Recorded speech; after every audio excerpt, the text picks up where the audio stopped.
Blackstone Publishing presents Walt Whitman's America, A Cultural Biography by David S. Reynolds. This book is read by John Lescault. To my wife Suzanne and our daughter Aileen, with love and thanks. Introductory Note.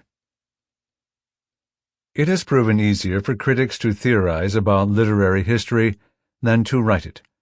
Cultural studies are often discussed but are rarely supported by the wide-ranging research that alone can bring alive a culture in its many dimensions. Literary texts are intricate tapestries whose threads can be followed backward into a tremendous body of submerged, biographical, and cultural materials. Walt Whitman is a case in point. No one can know Leaves of Grass, he declared, who judges it piecemeal. The problem with most critics, he stressed, was that they do not take the trouble to examine what they start out to criticize, to judge a man from his own standpoint, to even find out what that standpoint is. Whitman's best poems do not fall into any single, or even double, or triple historical category.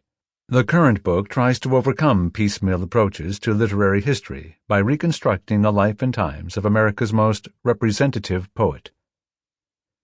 With a figure as familiar as Whitman, a certain amount of recapitulation or synthesis of known information is inevitable, and I am indebted to many fine studies of him. But the interaction between his life and writings and their historical background has been reported only fragmentarily. Whitman constantly called attention to the historical origins of his poetry. "In estimating my volumes," he wrote, "the world's current times and deeds and their spirit must first be profoundly estimated. The poet fails," he wrote, "if he does not flood himself with the immediate age as with vast oceanic tides, if he be not himself the age transfigured." In his own copious reading, he had an undying fascination for all aspects of a writer's contexts, what he called the part enacted by environment, surroundings, circumstances, the man's age, land, all that went before. Criticism failed, he believed, if it did not take into account the details of a writer's times in their specificity and historical fullness.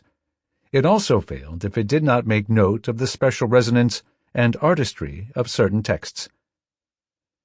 There are countless ways of expressing love for Whitman's poetry.